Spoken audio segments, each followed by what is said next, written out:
Hey everyone, welcome to Leader of the Band, The Crew, the first ever professional in-service at sea. And I gotta tell you, of all the places to do a professional development conference, this is not a bad place. We're here with some of the greatest minds in music education. One of them certainly standing right next to me, Mr. Richard Saucedo, Director of Bands at Carmel High School. So, Richard, thanks for joining us on the event. We sure as heck appreciate it.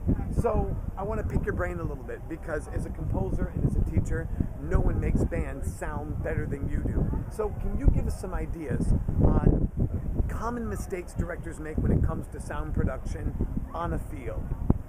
I think some of the things that we've all done in the past that we'd like to do over is spend more time with our group on just how they sound in general. Spend more time in rehearsal on producing good, characteristic, fundamental sounds, doing the exercises that help to create those kind of sounds, instead of just giving them a little bit of time and then going right on to the music. I think a lot of directors spend just not enough time working on the basics of sound. So how much time should be spent? Let's say someone has a 90-minute rehearsal. That's a fairly standard length of time. How much time should be spent on characteristic sound? And I think you're probably going to say always characteristic sound, but how much time in warm-up, generating, and working with that sound?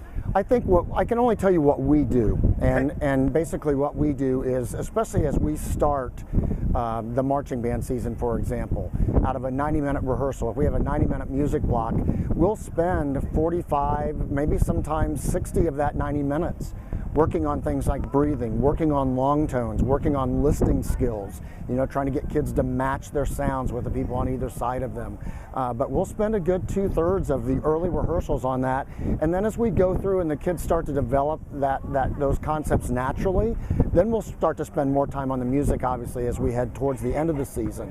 But in the beginning part of the season, I don't think that people can, I don't think you can afford not to spend that kind of time with your kids. So if you have a 60-minute block, you probably want to do 30 minutes, on basics. Because no matter how much you rehearse the music, if your kids don't have a good concept of how to produce sounds, if they don't understand how to match with the people on either side of them, if they don't understand how to tune within their own section or within the overall framework of the ensemble, it doesn't matter how much you rehearse the music. It's not going to sound as good as you want it to sound. Okay, so what are ways that you already talked about a couple, side to side, matching.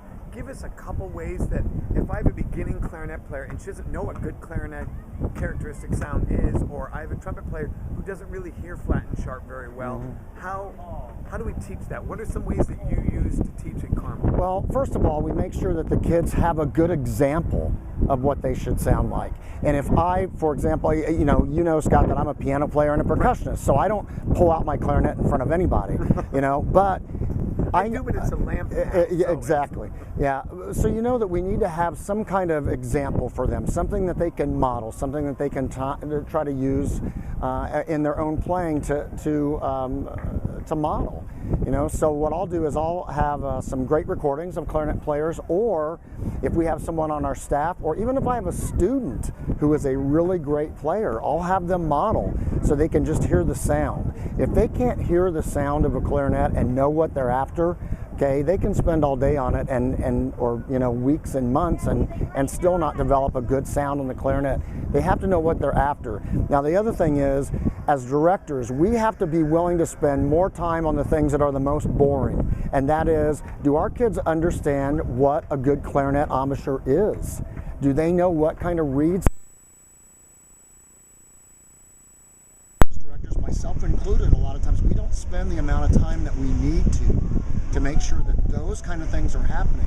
Imagine trying to teach a football player to throw a great pass as a quarterback with a ball that's half inflated. It's never going to work. All right. So it's the same way with the clarinet. If they're not playing on a clarinet, and I'm not saying they have to have a best in the world clarinet, they just have to have a clarinet that's functioning correctly. But a lot of times as directors, sometimes we don't know if that's happening. We need to check those things. We need to make sure they're playing on good quality reeds and that they always have a couple reeds. And if you're in situations, I've been in situations before where, to be honest, sometimes kids can't afford the reeds. So we'll just buy them for them. But they have to have at least piece good working equipment. They have to understand the embouchure. They have to understand how much air is used when they're playing the instrument.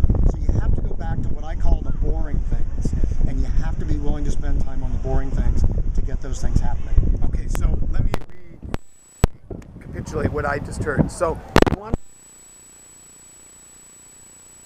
on the musical basics, characteristic tone and sound. Some ways to teach that are through modeling of other folks, through listening of professionals, and then you also want to spend time making sure that they have the mechanics of the horn working correctly, also the mechanics of the face working correctly, breathing and embouchure and sound. So those are three great tips to make your band sound like his, and I think we can all agree we'd all like our bands to sound a lot more like his. Thanks, Richard, for joining us on the cruise. My pleasure. On this time.